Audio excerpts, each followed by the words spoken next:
প্রিয় দর্শক শ্রোতা, আজকে মাগরিবে নামাজের পরে গুরুত্বপূর্ণ ফজিলতপূর্ণ একটি দোয়া আপনাদের সঙ্গে শেয়ার করব ইনশাআল্লাহ।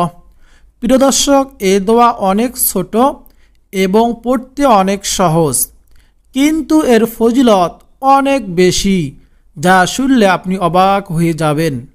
এ দোয়া পড়লে আল্লাহ তাআলা আপনার সব দুঃখ কষ্ট, বিপদ আপদ কিংবা দুশ্চিন্তা ও পেরেশানি দূর করে দিবেন। টাকা পয়সার সমস্যা কাটিয়ে উঠবেন, দরিদ্রতা অভাব দূর করে দিবেন। বলুন না সুবহানাল্লাহ।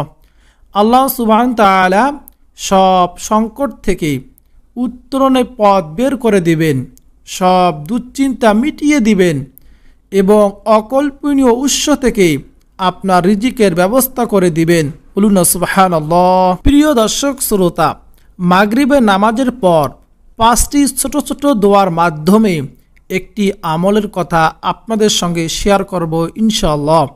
প্রিয় দর্শক শ্রোতা, তাহলে চলুন প্রত্যেকটি দোয়া আপনাদের সামনে তুলে ধরব। 1 নম্বরে, একবার এক লোক রাসূল করিম সাল্লাল্লাহু আলাইহি সাল্লামকে ঋণ থেকে রক্ষা পেতে দোয়া করতে দেখলেন। ওই লোক বললেন, হে আল্লাহ রসুল সাল্লাল্লাহু আলাইহি সাল্লাম, আপনি ঋণ থেকে খুব বেশি বেশি আশ্রয় প্রার্থনা করে থাকেন। তখন নবী করিম সাল্লাল্লাহু আলাইহি সাল্লাম বলেন, মানুষ ঋণী হলে কথা বলতে গিয়ে মিথ্যা বলে, অঙ্গীকার করলে রক্ষা করে না। বুখারী শরীফের হাদিস। প্রিয় দর্শক শ্রোতা, ঋণ থেকে মুক্তি পেতে, ঋণ থেকে বাঁচতে, আল্লাহ তাআলা গায়বী খাজনা থেকে সাহায্য পেতে মাগরিবের নামাজের পর এই দোয়া পাঠ করবেন। আমি সম্পূর্ণ আমলের নিয়ম ভিডিওর শেষে আপনাদেরকে বলে দেব। দোয়াটি হলো, আল্লাহুম্মা গফিনি বিহালালিকা আন হারামিকা ওয়া আগনিনি বিফাদলিকা আম্মান সিওয়াকা। আল্লাহুম্মা গফিনি বিহালালিকা আন হারামিকা ওয়া আগনিনি বিফাদলিকা আম্মান সিওয়াকা। আপনারা দেখে দেখেও আমলগুলো করতে পারবেন। প্রিয় দর্শক শ্রোতা, অর্থ হলো, হে আল্লাহ, আপনি আমাকে আপনার হালাল দ্বারা পরিতুষ্ট করে আপনার হারাম থেকে ফিরিয়ে রাখুন এবং আপনার অনুগ্রহ দ্বারা আপনি ছাড়া অন্য সকলের থেকে আমাকে অমুখাপেক্ষী করে দিন। তিরমিজি শরীফের হাদিস 3563। ঋণ মানুষের জীবনে অনেক বড় প্রভাব ফেলে। ঋণের কারণে মানুষের নিঃশেষ হয়ে যায়। ঋণ সাজানো একটি পরিবারকে ধ্বংস করতে পারে, গোছানো একটি মানুষকে অসহায় করতে পারে। রাসূল করিম সাল্লাল্লাহু আলাইহি সাল্লাম উম্মতকে, আমাদেরকে ঋণ থেকে মুক্তি পেতে এই দোয়াটি শিক্ষা দিয়েছেন। বলুন না সুবহানাল্লাহ। নবী করিম সাল্লাল্লাহু আলাইহি সাল্লামের শিখানো এই দোয়াটি আমরা আমল করব।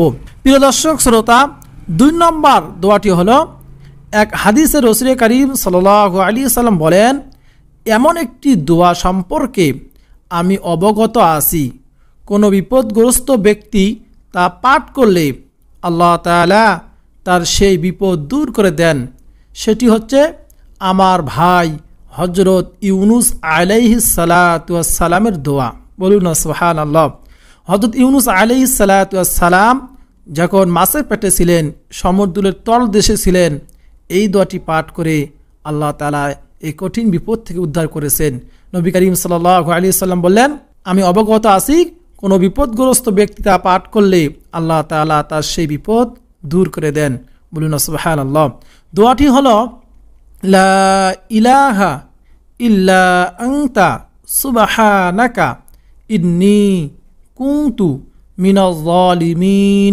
লা ইলাহা ইল্লা আনতা সুবহানাকা ইন্নী কুনতু মিনাজ জালিমিন।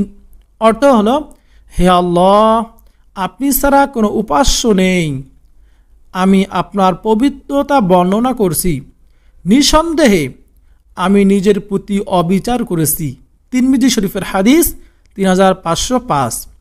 প্রিয় দর্শক শ্রোতা, 3 নম্বরে দোয়াটি হলো দুঃখ কষ্ট বিপদ আপদ কিংবা দুশ্চিন্তা ও পেরেশানি দূর করার জন্য। রাসূল করিম সাল্লাল্লাহু আলাইহি সাল্লাম এই দোয়াটি পাঠ করার ব্যাপারে উৎসাহিত করেছেন, আমাদের পাঠ করতে বলেছেন। তিরমিজি শরীফের হাদিস।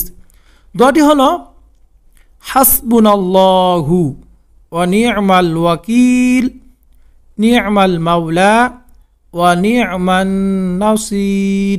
হাসবুনাল্লাহু ওয়া নি'মাল ওয়াকিল নি'মাল মাওলা ওয়া নি'মান নাসির।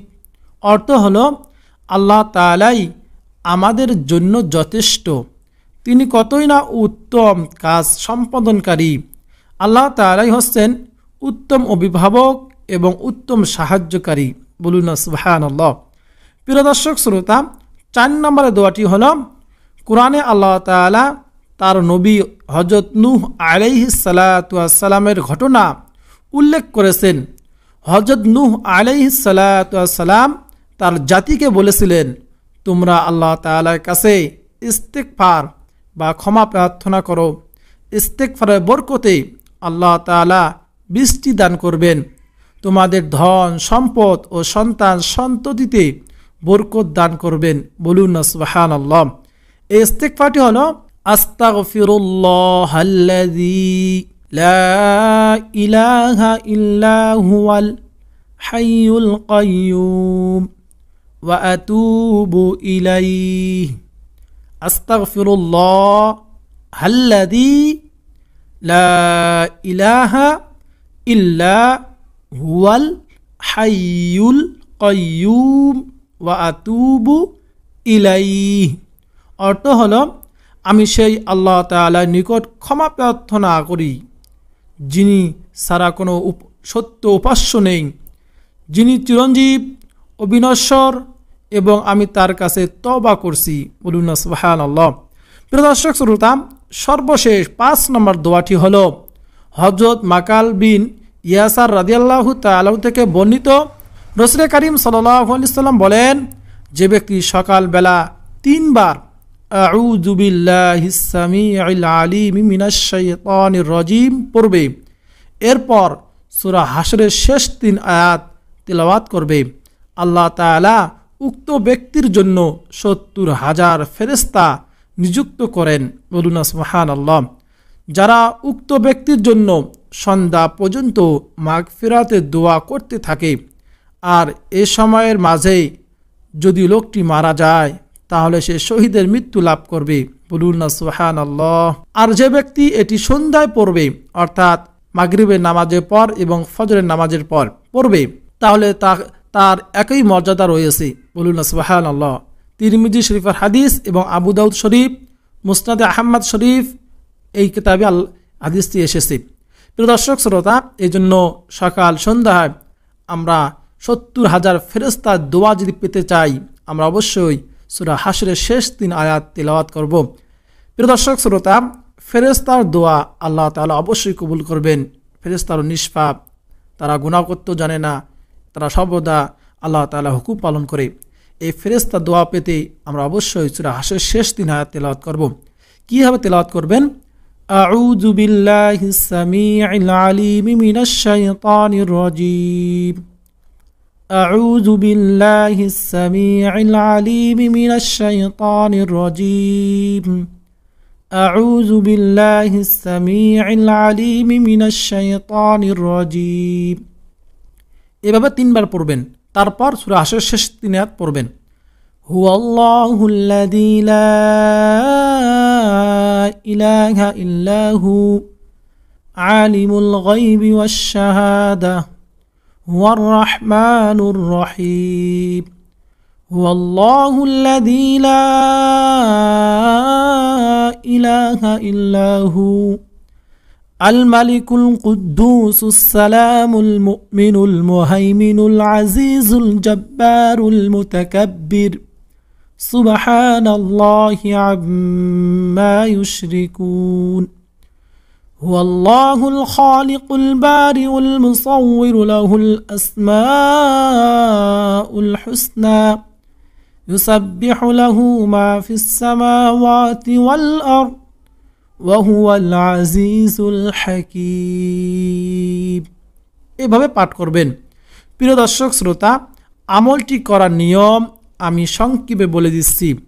প্রথমে পবিত্র মাগরিবের নামাজ আদায় করার পর প্রথমে কয়েকবার দরুদ শরীফ পাঠ করবেন। দরুদ ইব্রাহিম পাঠ করলে সবচেয়ে ভালো হয়। যদি না পারেন কমপক্ষে সাল্লাল্লাহু আলাইহি সাল্লাম পাঠ করবেন।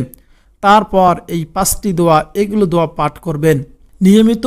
এভাবে সকাল সন্ধ্যায় আপনার আমল যদি করতে পারেন, আল্লাহ তাআলার উপর পূর্ণ তাওয়াক্কুল রেখে, ইকিনের সাথে বিশ্বাস রেখে, কোরআন সুন্নাহর দোয়ার বরকত আল্লাহ তাআলা আপনাকে এই ধরনের কঠিন বিপদ থেকে, ঋণ থেকে, প্রত্যেকটি দোয়ার ফজিলত আপনাদেরকে আমি বলে দিছি, অবশ্যই আল্লাহ তাআলা আপনাকে দান করবেন। প্রিয় দর্শক শ্রোতা, তারপর আবার কয়েকবার দরুদ শরীফ পাঠ করবেন। পাঠ করে চোখের পানি ছেড়ে দিয়ে আল্লাহ তাআলার কাছে দোয়া করবেন।